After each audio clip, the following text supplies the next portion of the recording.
coração tá disparado. Olha aquele vulcão, um pico nevado, entrou em erupção. Salve galerinha, sejam bem-vindos a mais um vídeo desse canal Crônicas de Viajeiro, que relata a virada de chave de um jovem que passou por uma depressão, mas resolveu virar o jogo, direcionar todas as suas forças em busca do seu maior sonho, dar uma volta ao mundo. E aqui estamos nós em pleno projeto da África, que nos encheu de alegria, encheu nosso coração de muitas energias positivas para compartilhar com vocês. Hoje vamos falar um pouquinho de nossas escolhas, vamos falar um pouquinho da nossa companheira, vamos fazer um antes e depois, digamos assim, um antes com ela toda suja, falando, além de falando dela, falando as minhas impressões sobre a moto, depois de toda essa quilometragem aqui pela África, mais de 11 mil quilômetros, mais de 11.500 quilômetros na verdade, e quais foram as minhas impressões sobre essa nossa escolha, uma japonesa Nippon 150 cilindradas, duvidosas no meu ponto de vista, porque eu acho ainda que esse motor é um 125 de uma CG, que é muito igual, a tampa de válvulas inclusive é exatamente idêntica.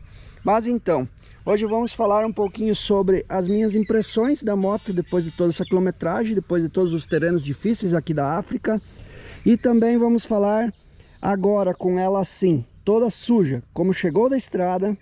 Vamos falar do que apresentou algum tipo de defeito, digamos assim, ou simplesmente apresentou assim, sofreu um pouco com essa quilometragem, com as estradas ruins que pegamos, e enfim. Então, como eu comentei, uma japonesa Nippon 150 cilindradas, TZ150, que no meu ponto de vista, numa nota de 0 a 10, para o propósito pelo qual ela foi criada e pela quantidade de quilometragem e dias que a gente passou, meses na verdade, que a gente passou utilizando essa moto, eu daria para ela uma nota pelo menos 8,5. No meu ponto de vista, uma moto muito confiável, uma moto que realmente me passou bastante confiança, uma moto muito completa no que vem de fábrica, como por um exemplo, partida tanto a pedal quanto elétrica. Então, se você tiver um problema com a bateria, mesmo assim você não precisa ficar dando tranco, porque tem um pezinho para bater arranque. O que mais que ela equipa? Já vem pensada na parte de colocar um baú, então é uma moto desenvolvida principalmente com o intuito de trabalho. Então já vem com esse pensamento, para mim isso é um ponto positivo. Essa parte de amortecimento traseiro bem reforçada, como vocês podem ver, tem duas molas inclusive em cada amortecedor, e com isso, com o ajuste da pré-carga aqui feito de forma manual, ganha-se um ponto positivo, porque ela suporta carregar bastante peso, e eu nunca vi nenhum tipo de dificuldade, mesmo a gente carregando esse baú sempre muito cheio. Então isso também é um ponto positivo. Equipa essa moto também rodas de liga leve, que para mim não é um ponto tão positivo assim, digamos. Esses pneus vêm com câmara, mas com uma roda de liga leve nada impede também de usar pneu sem câmara. Então teria essas duas opções. A roda de raiada para mim é mais confiável na questão de estradas muito ruins. A gente acabou pegando um pouco de estrada ruim, não tanto assim, porque eu julguei ser melhor não arriscar tanto, né? Mas em termos de durabilidade, isso é uma opinião minha, eu ainda prefiro a roda raiada. Mas para muita gente a roda liga leve é um ponto positivo, então mais um ponto para ela. Freio a disco na dianteira, então mais um ponto positivo, ainda mais quando somado que eu trouxe as pastilhas de freio Potenza direto lá do Brasil para a gente usar nessa moto aqui. Então deu um freio simplesmente sensacional, como sempre, porque as pastilhas de freio Potenza são produzidas com um alto nível rigoroso de controle de qualidade, são produzidas lá na Itália, tem uma inspeção de um órgão certificador europeu, e isso passa muita segurança, e realmente elas alinham o que tem de melhor em questão de durabilidade e custo-benefício, sem agredir a parte do freio. Então, o que tem de melhor na tecnologia em freios, pastilhas de freio para moto, a potência, sem sombra de dúvidas, é o topo da cadeia. Ela é focada em produzir pastilhas de freio para motos de alta, média e alta cilindrada. Então, toda essa tecnologia empregada no foco da produção, média e alta cilindrada, ainda assim é possível ser usada em motos menores como a minha. Então, isso aqui no dia a dia faz toda a diferença. E eu acho que vocês já estão cansados de saber que eu uso nas condições mais severas e indico. Além disso tudo, o que mais essa moto traz, quando eu digo que ela é completa? Então, uma coisa que eu me agrada bastante é que ela ainda é carburada. Então, o carburador, para nós no Brasil, parece algo ultrapassado, mas quando você está passando por um empenho na estrada, às vezes algo inesperado aconteceu, o carburador é muito mais fácil de resolver um probleminha do que uma injeção eletrônica. E mesmo ela sendo carburada e andando bem no meu ponto de vista, ela faz uma quilometragem boa, tá? Fazendo sempre acima de 35 km por litro de combustível. Então isso é um ponto positivo. Os detalhes dessa moto me chamaram bastante atenção, como frisinhos cromados, molas nos flexíveis para evitar de dobrarem, tanto do freio quanto os outros cabos de embreagem, por aí vai. Então esses detalhes realmente me deixam assim bem feliz com relação a essa moto. Aí aqui as coisas básicas, né? Porém tudo que precisa ter ela tem, inclusive indicador de marcha, coisa que muita moto nacional nossa lá do Brasil não possui. E é algo assim bem considerável. E o que, além disso tudo, então, o que acabou dando algum tipo de problema? Então, tivemos um pneu furado traseiro. Isso não é um problema da moto, simplesmente pegamos uma ferpinha, a ferpinha pegou uma ferpinha e furou o pneu. Além disso, a parte da mola que segura o cavalete central acabou quebrando um engate, pelo que eu olhei. Então isso foi, digamos assim, uma falha do equipamento, uma falha da moto. Por isso tudo tivemos que andar boa parte da viagem com esse pezinho amarrado. Inclusive esse barbante está arrebentando de novo, mas eu acredito que agora até o final da viagem ele aguente. Aqui eu acredito que tinha um parafuso. Isso aqui é um sensor do pezinho, então toda vez que baixa o pezinho ela desliga, se a moto estiver ligada. E aqui eu acho que tinha um parafuso, ele caiu, mas o sensor continua no lugar, ele continua funcionando. Então não sei o que aconteceu. Esse pezinho da marcha acabou caindo na estrada, isso vocês devem ter acompanhado nos vídeos, e a gente tirou um parafuso daqui para colocar ali, e aí o pezinho ficou no lugar novamente. Porém isso não é um defeito da moto, isso às vezes foi só uma falta de aperto antes de sair com ela da loja. O que mais que aconteceu com essa moto?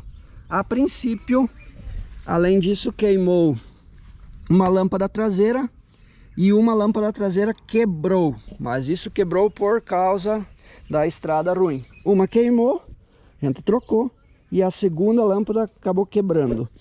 Aí agora está com a terceira lâmpada, mas que está funcionando 100%. Fora isso, que eu lembre, não aconteceu nada. O óleo a gente trocou a cada 2.000 km no começo, e depois começamos a fazer as trocas com a cada 2.500 km. Essa troca aqui no caso está com 2.500 km agora. Vai passar um pouco até. Mesmo assim, nunca baixou o óleo sempre com viscosidade boa, então ponto positivo para a moto também. E esse motor, como eu falei, os mais conhecedores de moto vão identificar essa tampa de válvula aqui. É muito parecido com a tampa de válvulas que ocupa os motores de CG, Honda CG no nosso país. Tanto esse cabeçote aqui também é muito parecido e semelhante. Até essa tampa lateral aqui também muito semelhante. Então é uma, digamos assim, se vocês forem olhar, é uma cópia, digamos, de uma CG 150 carburada.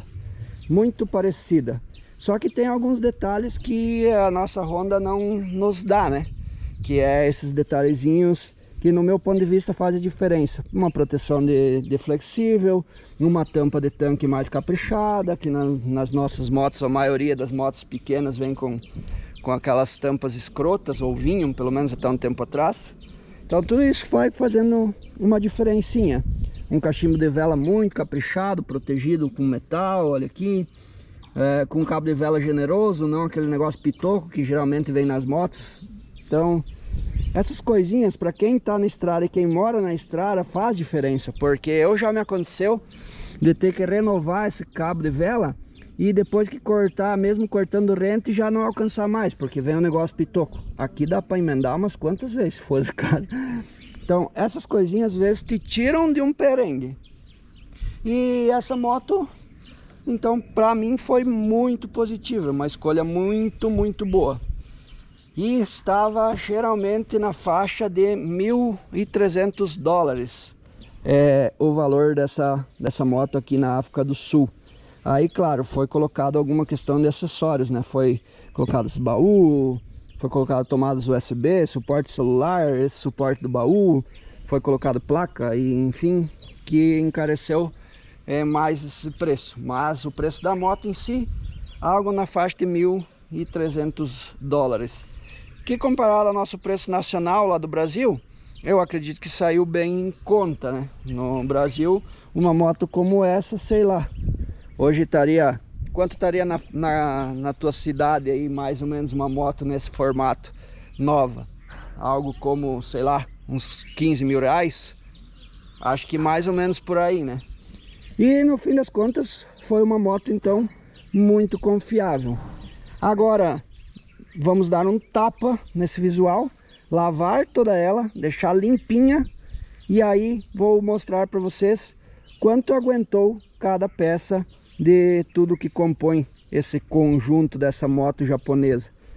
E mesmo depois de toda essa quilometragem, todas as surpresas aqui pela África, quanto que ela suportou.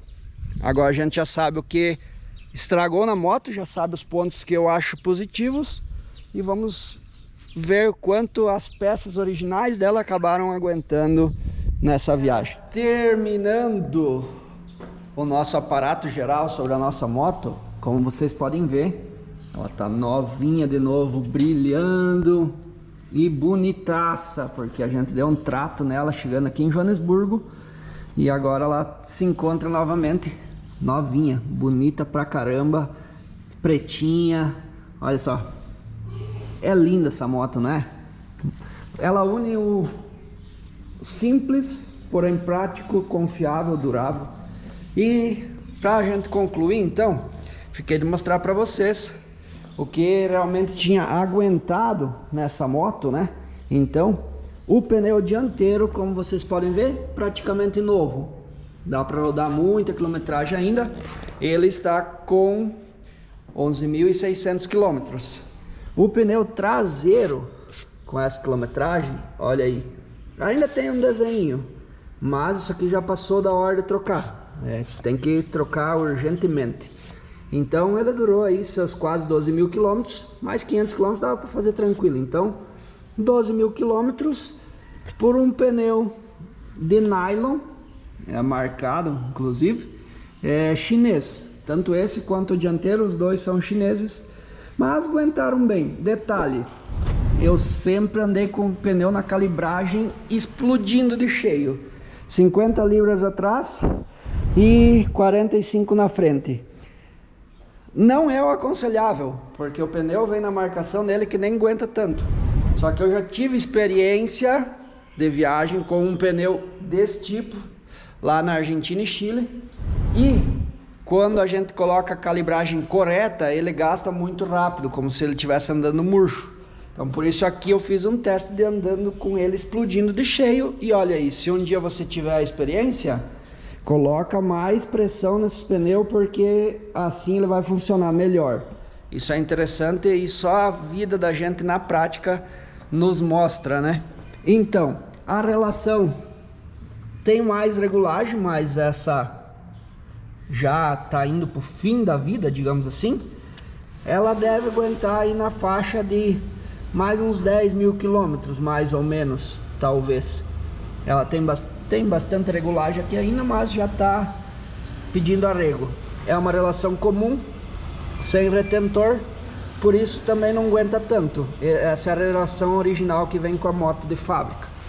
Fez aí seus 12 mil quilômetros, 11 mil, um pouco mais de 11.500, 11.600, mas aí aguentaria mais uns, talvez uns 10 mil. Então mais ou menos dá para ter uma ideia da vida útil desse conjunto que veio na moto também. E para concluir, galera, como o melhor a gente sempre deixa para o final, não é mesmo? O que mais tem me agradado, continua me agradando, tanto nas viagens da América do Sul, nessa volta ao mundo, no Brasil e agora aqui na África, foi poder ter trazido e ter usado desde lá do Brasil as pastilhas de freio Potenza. Deixa eu ver se eu consigo mostrar para vocês. Acho que vocês vão conseguir ver. Ah lá, ó.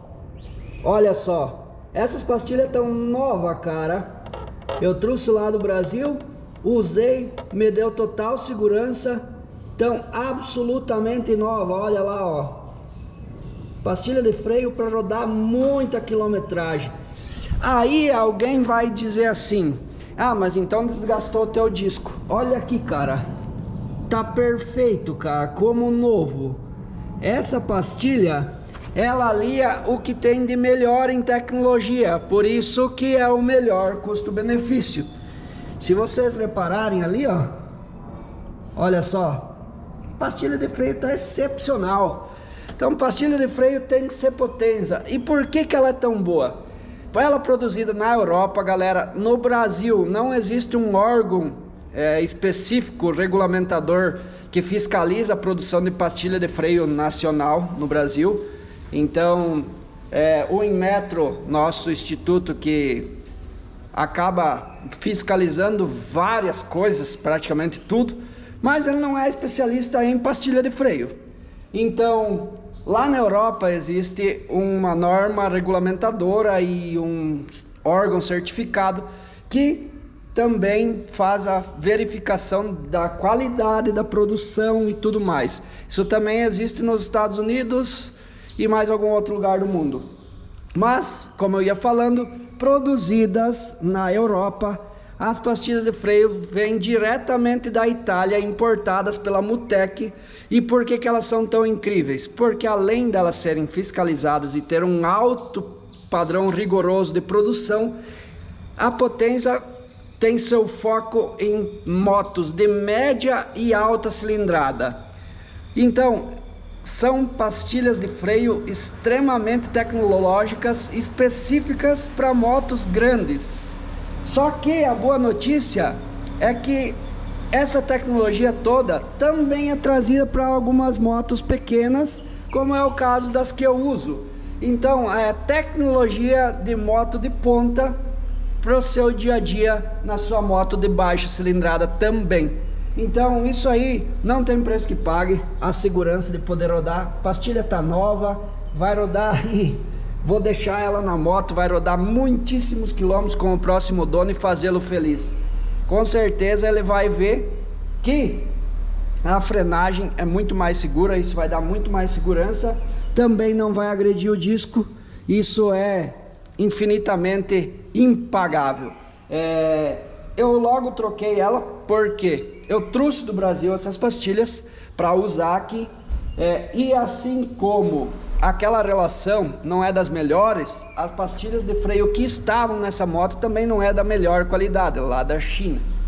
E assim eu sabia que eu ia sofrer, porque estando na estrada eu sei os perigos que a gente corre todos os dias. Nada melhor do que ter um freio que te passe confiança na hora que você precisa, porque às vezes 1 milésimo de segundo pode te livrar de um acidente. Então, para encerrar tudo isso, o melhor de tudo, as pastilhas potência. Um aparato geral, a moto, como vocês viram, foi 10. Teve alguns ajustezinhos técnicos, mas nada grave que nos impedisse de seguir viagem. Então, uma nota, não nota 10 para essa moto, mas pelo que ela foi construída, pelo que eu usei, dá para dar uma nota muito alta, com toda certeza, de 8,5 para cima. Então, se vocês vierem para a África, Nippon 150 é a melhor escolha para fazer um rolê de baixo custo por aqui. O vídeo de hoje era isso, apresentando a nossa companheira, prós e contras, impressões e tudo mais. Vocês vão ver que no decorrer dos próximos projetos vão surgir novas máquinas que a gente vai poder conduzir ao redor desse mundo e mostrando as coisas mais incríveis para vocês. Então por hoje era isso, um beijo no coração de vocês. Eu espero vocês no próximo vídeo, nesse mesmo horário, nesse mesmo canal. Fiquem todos com Deus e até lá então.